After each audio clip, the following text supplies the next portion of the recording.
Alright, magandang gabi sa inyong lahat mga kaibigan. Tayo papasok sa opisina. Gamit natin si Bitoy. Si Bitoy naman talaga ang pamasok natin. Pag medyo maulan, magkokotse tayo. Pero mas kadalasan magmomotor lang tayo dahil mas tipid.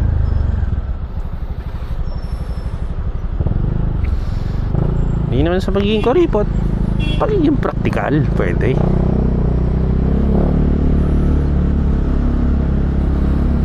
Napapansin nyo nga eh. Tingnan nyo to. Oh. I-C-base natin kay Zoro. C-base drive play. Nilipat natin kasi mas madalas naman natin itong gamit si Bitoy. At least, ayan, hindi tayo mag-record. Okay lang sa hindi tayo mag-record sa Insta360. Nandiyan naman yan.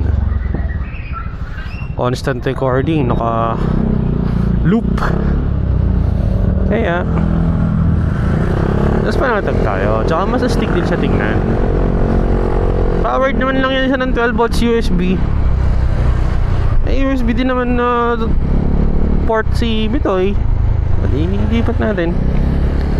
Pinlog ko lang siya dito sa lagayan ng R25 natin na side mirror. Piniplace ko siya dito yung umaga dito sa gitna para mas astigin talaga tingnan. Kaso ang problema, etong visor medyo may kahabaan. Ngayon pag nilalagay mo siya nung wala yung visor, tapos saka nilalagay yung visor, di mo na siya matatanggal ngayon. Pakakasal nun kung kabit. Kung tatanggalin mo siya, tatanggalin mo rin yung visor. Kaya napagtanto ko, dyan na lang. May nakukuha din naman siya kahit pa paano sa wide angle view naman yung camera niya. Tinan nyo, nakukuha yung left and right na gutter. Diba? Alam yan.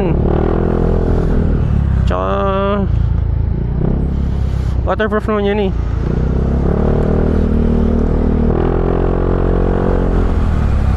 Waterproof yan, kaya walang problema kahit hindi siya natatakpan ng visor, kahit umulan.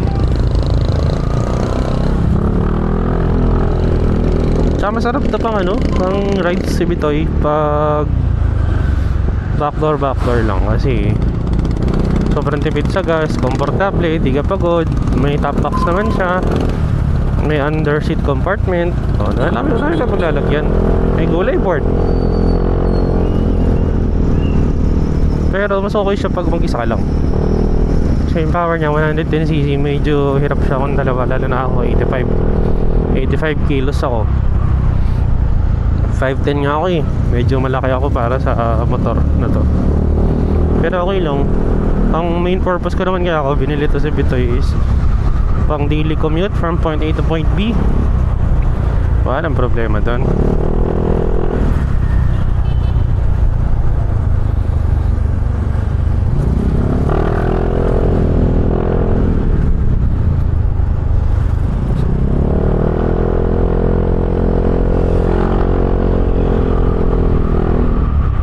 Pag maulan, nagdadala ako ng sasakyan. Pero pag ganito, okay naman yung panahon, wala namang ambon, hindi naman nagbabadya yung ulan, ito dadalhin natin. Napakatipid,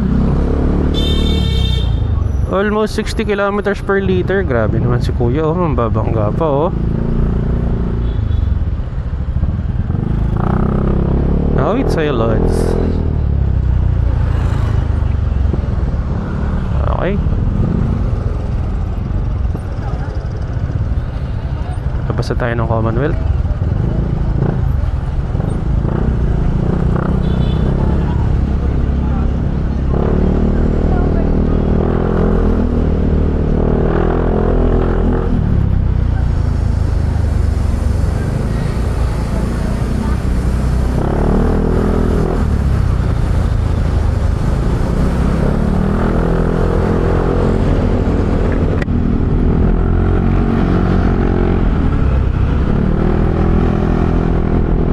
Medyo mahina lang yung ilaw ni Bitoy kasi all stock lang yung headlight niyan.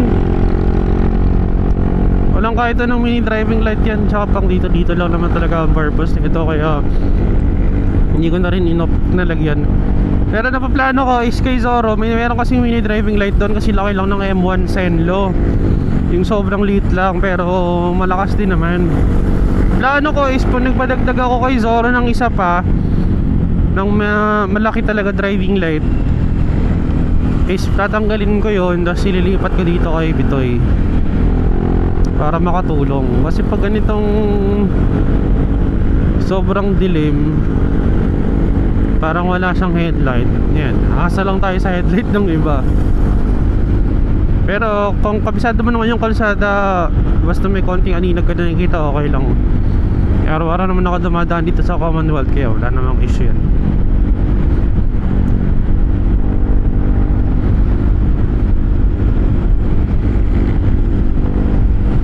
Okay, blink out ka muna kayo. Okay, Kalayaan na tayo. Medyo malapit na sa opisina. Si Anonas lang naman ako nag-work, so hindi naman siya ganun kalayo. Dapat approximately 25 minutes, matagal na yung 30. Galing Commonwealth to Anonas. Nakamotor naman tayo eh.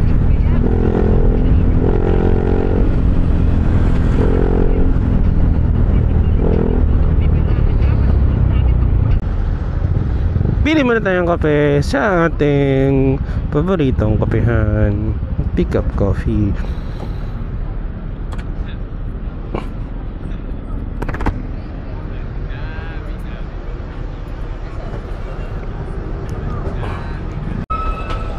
Okay, nakuha na natin yung kape natin.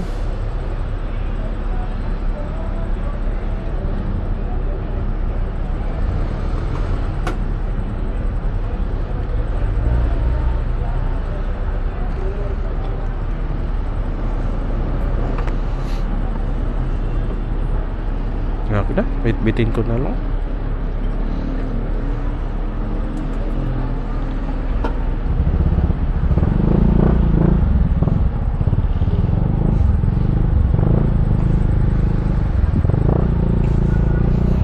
Let's go.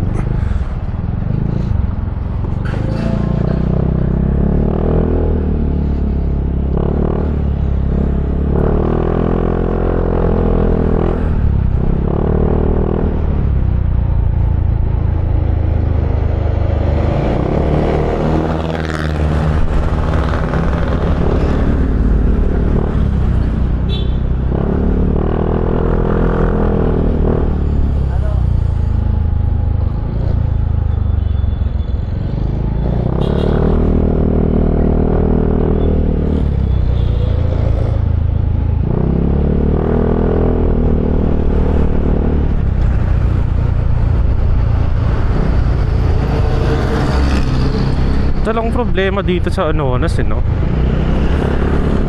Napakaluwak nitong kalsada na to. Nilalim pa ng butas. Kaya pag bago ka namadaan dito, dapat alisto ka. May mga manhole dito, siguro 3 inches ang lubog.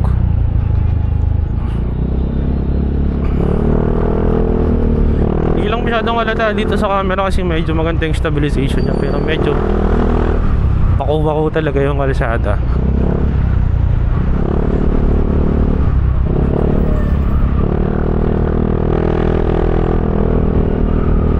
Op, op. Alright.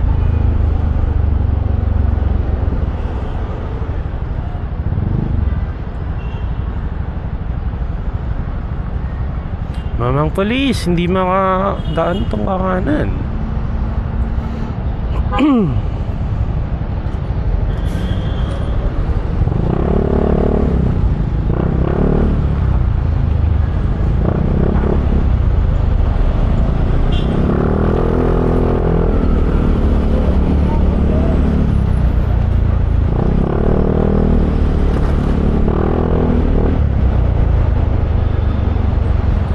Okay.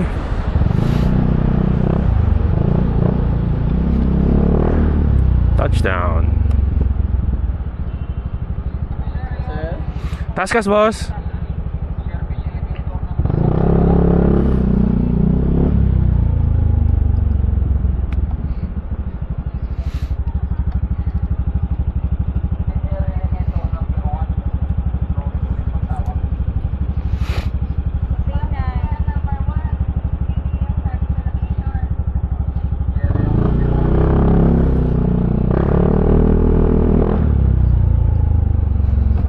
pay parking.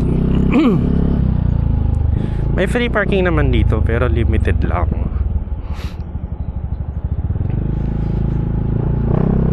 Limited lang yung slots. Kaya pag ganitong oras, pay parking na. Okay.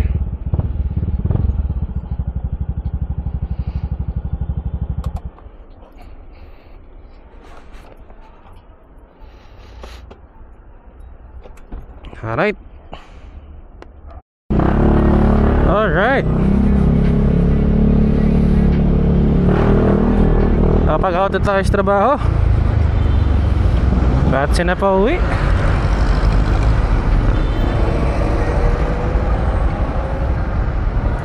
Bigyan na music. Gusto ko katahimikan pagkatapos umuwi.